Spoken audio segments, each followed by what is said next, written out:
Oh no, it's time! Valhalla, the first time since August. I heard horror stories about how they've scaled it back and taken out tons of effects and stuff.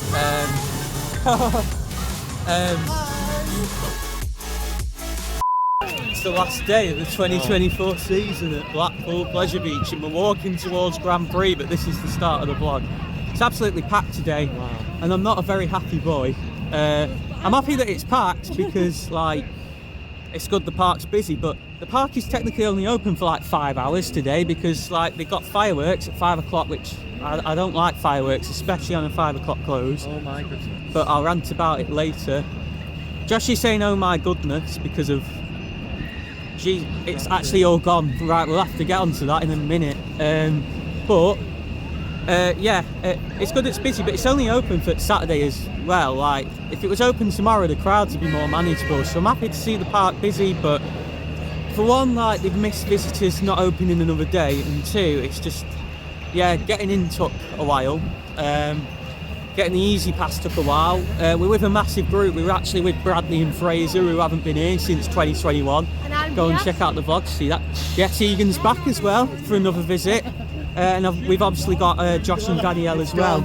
But yeah, it's going to be an interesting vlog. I'll try and film as much as I can. But yeah, not best happy, I can't lie, but we'll have to make the best of it we can. Right guys, we've just been on Icon, and Icon was amazing. It was nearly as good as Hyperia. Get down to Thorpe Park if you haven't ridden Hyperia and you love Icon. We also ran into Dean and he gave us this. Dean, big Valhalla fan. Will he let me? Yeah, I think it's fine to show this QR code. I don't know what it does, but yeah, Dean, massive fan of Valhalla. Yeah, I think it's not too cold today, so I might brave Valhalla. I think Tegan said she's going to be on bag watch because she didn't want to do it. So I've been more inclined to do it then because I much prefer Valhalla when I'm riding without a bag. You tend to stay, it does tend to be more enjoyable. Right, we're on the Pleasure Beach Express, guys, with the entire group now. We've got Tegan in front, Fraser. Hey. Yeah. Not vlogged much today, but we have filmed the Grand Prix update, obviously, which will already be on. I'll link it at the end of this video, so watch this to the end and then you get to see it. But yeah, time is flying, it's already 1:30. I think after this ride we're going to do Valhalla for the first time since August, and we're going to get Bradley and Fraser's first reactions to it, so it'd be funny to see that. But yeah, it's been an enjoyable day. It's been a chaotic day. We haven't done many rides besides Icon, which is the last clip you've seen. It's filmed ages ago. Oh no, it's time! Valhalla, the first time since August. We're doing it for Bradley's first ever time. He's not been here since the reimagining. Tegan over here is staying off like last year and looking after bags, which is nice. Yeah, we're going to now get changed, strip and change into our Valhalla riding clothes, which is a poncho and, well, yeah, a poncho. And yeah, we'll see you after it. I could be in a good mood or a bad mood. So, like, this ride does wind me up sometimes since I've not done it for months. Here we are, guys, we're in the Valhalla queue. Going on with the roller coaster as well.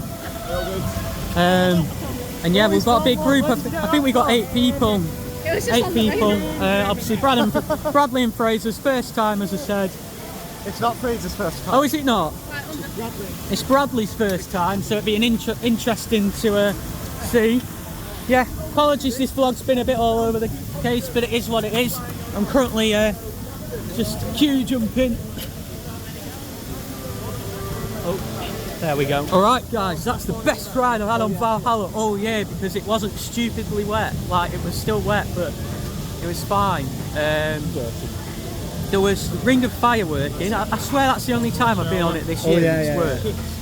There was also the vortex weren't that bad. It was coming in about a little bit, but it's best it's been all year.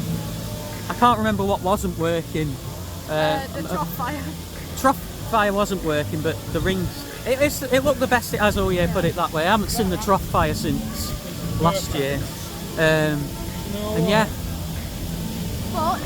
There was one fireball working as well. What did you want to say? Well, it does seem like Pleasure Beach have started to listen to my Instagram stories. but even though it is slightly better, they just need to do something. Hashtag fix the vortex, please. And Bradley over here absolutely loved Valhalla. Phenomenal, absolutely phenomenal. I loved it. That was just a perfect amount. How do you compare it to the old Valhalla? You know, I heard horror stories about how they've scaled it back and taken out tons of effects and stuff, but you know what, they've added and taken away just the perfect amount. Yeah. It wasn't tacky, it wasn't dingy, the soundtrack's phenomenal, the newer elements and effects and theming are fantastic. Brilliant. And do you know what, Icon was my number one, and before Icon was Valhalla. Breaking news, folks. Valhalla has just taken top spot once again. That was brilliant. There we go. Yeah, it was a brilliant ride, that, guys. It was. I enjoyed it for once. I didn't get front because we came on with the roller coaster and the other massive Valhalla fans who decided to do front. So we were on back row, which is probably the second wettest row on the ride, maybe. But even so, it wasn't actually that bad. Anyway, I'm going to get undressed now, back into my normal clothes. Yeah, I'm going to strip. I'm not stripping off on camera, but I will strip off momentarily off camera. But yeah, absolutely brilliant. Great way to end the season. I've come off that ride with so many sour tastes this year, but I did really enjoy it this time. So yeah, I think it was all the front row rides. It's just too much on front row that, but on back row then that was the perfect amount of wetness. It was very wet, but it wasn't ridiculous. And the best thing about it is my feet are still dry, so I'm a happy boy. Just walking past Bowl-a-Drome, and it's interesting because for a while, like, they were focusing on this, taking stuff out and not doing much with Grand Prix, but the table seems to have turned. They've put some stuff in, but we've not seen any action in terms of getting this demolished for the rumoured gyro swing. Yeah, there's been some stuff put in there. We've got a wet floor sign, stuff over there, some old rides, but yeah, there was a point where there was nothing in there, so they put some stuff in there. But yeah, hopefully the rumoured gyro swing is still happening, and they just prioritise Grand Prix. Maybe Grand Prix is going to be just being developed sooner than we thought. I predicted 2027, but who knows, maybe it'll be 2026 edition, I don't know. But yeah, the toilets are still closed, Bowl-a-Drome's still closed, so we can hope that something starts to happen with it, or that area, should I say, over winter. To all enthusiasts, I know there's a lot of enthusiasts come on opening and closing day. You've just experienced Big One on one of the best days it's been running this year, one of its best days. You know, good weather, sunny, little winds, and naturally it was flying. So to all of you who say the Big One doesn't give airtime, I hope you've been able to enjoy it today, because it's been giving a fair bit of airtime, that. We were like mid-train as well towards the front. That would have been pretty mental on the back, I have to say. It's good to have it open today as well, because normally they close it early for a retrack, but there's rumours that isn't happening this year. But I'm glad people have managed to get on it. A lot of people got spited last closing day and this opening day by it, because it wasn't ready in time. So if you have managed to ride the Big One today, and it's your first time, whatever, hope you enjoyed it. It was running well, that was. I know a lot of people aren't a fan of it, but I personally absolutely love it. It's in my top 3, along with, no, it's not my top 3, top 5 UK coasters, I'd say. You know, along with like the Smiler, Icon, Hyperia, Stealth. That I think, you know, those are my top 5 really. So yeah, really good rides to have in this country. And there we go. I didn't film anything else on part because of the blooming fireworks. Yeah, that is right. As I mentioned several times whilst on part, Pleasure Beach made the decision to end the 2024 season with a fireworks display, even though the park was only open 6 hours, 11 till 5 o'clock, and it was absolutely rammed, a lot busier than I was anticipating actually. The fact that rides such as Big One, Icon, the entire half of that park was having to close at 4 o'clock for it meant that people only had 5 hours to experience those attractions for the last time in 2024. And the fact that the park know as well that so many enthusiasts come up for closing day, it just doesn't make any sense to me whatsoever. Let those people have the last rides. If you're only going to open the park from 11 AM till 5 o'clock, and you want to do fireworks on the last day of the season, I personally believe that you should run all rides until 5 o'clock and then do the fireworks, say, at 5:30. If you close the rides at 5 o'clock and did the fireworks at 5:30, 5:45, you'd have enough time to clear South Park of guests. It would give people the chance to get in that Icon night ride, that big one night ride, to end the season on a high.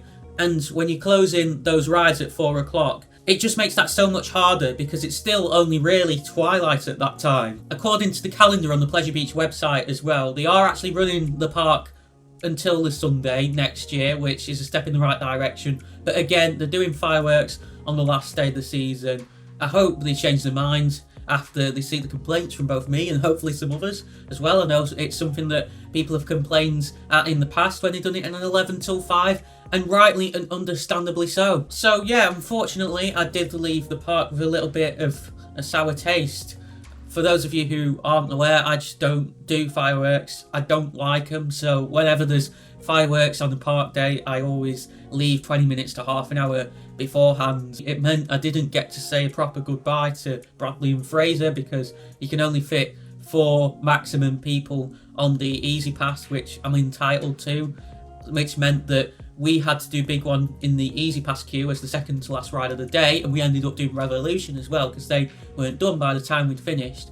And our aim was to merge with them, time it right so that as they were entering the station in the main queue, we would be entering the station in the Easy Pass queue, but it just didn't work. And by the time they got off, it was already 4:30, and my dad was waiting outside to pick me up because that's what time I told him to get there for. I'm really annoyed that I didn't get a chance to do that, and it was just an abrupt end to the day, which I really wasn't a fan of. It ended the season on a real low, unfortunately. But that's the negativity out of the way. Overall, what can I say about the 2024 season at Pleasure Beach? It's been okay, I think is the best way to put it. People give that park so much stick. And yes, they're clearly having financial issues at the moment. There's clearly been some budget cuts made. The fact that Pleasure Beach Express has been on reduced carriages for most of the year, and that's likely due to the fact that they don't have the fuel or whatever they need to put in the train for it to be able to handle a higher load, and the fact that you've had rides such as Big Dipper closing early for winter weekends, which isn't normal. And then obviously all the issues throughout the year in terms of ride availability, some of which has been down to budget as well. It's clear that the park wasn't ready to open on the first day of the season, but I really don't think it's been as bad a year as everyone's made out. People have said, the park's been so quiet. However, in my opinion, they had a really successful summer season. It was really busy. And at the start of the year as well, on the first few white knuckle weekends in March, the park was also pretty heaving until they upped the price. And yeah, throughout April, May, June, the park wasn't doing too great in terms of crowds. But I think they've certainly had better footfall than in some of the previous seasons in which I've been visiting the park regularly. I remember specifically 2022, the park was always dead. And even last year as well, I genuinely feel like this year has been busier for them than 2023. It's clear that Merlin are having a lot of financial issues at the moment. They're really struggling. The CEO of the company's just stepped down. Alton Towers' ride availability has been abysmal, and there's been issues at other parks as well. So it really annoys me at times when people single out Pleasure Beach. Yes, perhaps they have been hit a little harder by the financial issues going on in the UK at the moment, but that's simply natural. They are a family park and they simply do not have the money that Merlin have. So of course they've felt them harder and for longer. But overall, I've still really enjoyed the place. I've really enjoyed making content, especially over the past month or so. I think November has been a really great and successful month on this channel. It's been for sure the best year on this channel so far in terms of the quality of content I've been delivering from Pleasure Beach. I feel like my content delivery in general, my expression of opinions of things has really improved this year, especially over the past 3 or 4 months, which I'll talk about at the end of the year when I do a full sit down video talking about my reflections on this year, giving a bit of a rewind and speaking of what is going to be coming to the channel going forward. It's also been great meeting some of you fans of the channel at the parks this year. Me and also Josh from Theme Park Mad, who you should definitely check out if you haven't already. If you don't know what Theme Park Mad is, then you've been living under a rock if you're a Pleasure Beach fan. This year has definitely been the best year for that. We've had the most interactions with fans we've ever had especially at Pleasure Beach. If any of you guys are watching, then thank you so much. In terms of what you can expect on ThrillNet during the close season, we're still going to be posting a lot of exciting content. We've got a Q&A that I filmed ages ago that I asked you guys to send in questions for. That's hopefully going to be coming out at some point next week. Whenever the parks post any news, as close season is the prime time for that, I'll make sure to cover it as well, especially if Blackpool Pleasure Beach or Thorpe Park post anything, because they're my two favourite parks in the country and the parks I like to cover most on this channel. Planet Coaster 2 also released about a month ago, and obviously I recently uploaded a video showcasing a coaster I'd made on the Grand Prix site that Pleasure Beach should potentially look into building, because I think a single rail would be absolutely great. That was made in the original Planet Coaster game and was uploaded somewhat intentionally as a tease as well, that there is going to be Planet Coaster 2 content coming to the channel soon. In terms of exactly what that'll be, I'll let you know more details when the time is right. And apart from that, there's going to be some other stuff hopefully coming to the channel over the close season as well, which I'll let you know more details about in some future upcoming videos that I have planned. But that brings the Blackpool Pleasure Beach 2024 season to a close. I did also film a update surrounding the demolition of the Grand Prix today, which is why I want to go and check out this video on the right side of your screen to see all the latest details surrounding that. And for more things theme park related in the UK and beyond, make sure you click the icon in the centre of your screen to subscribe.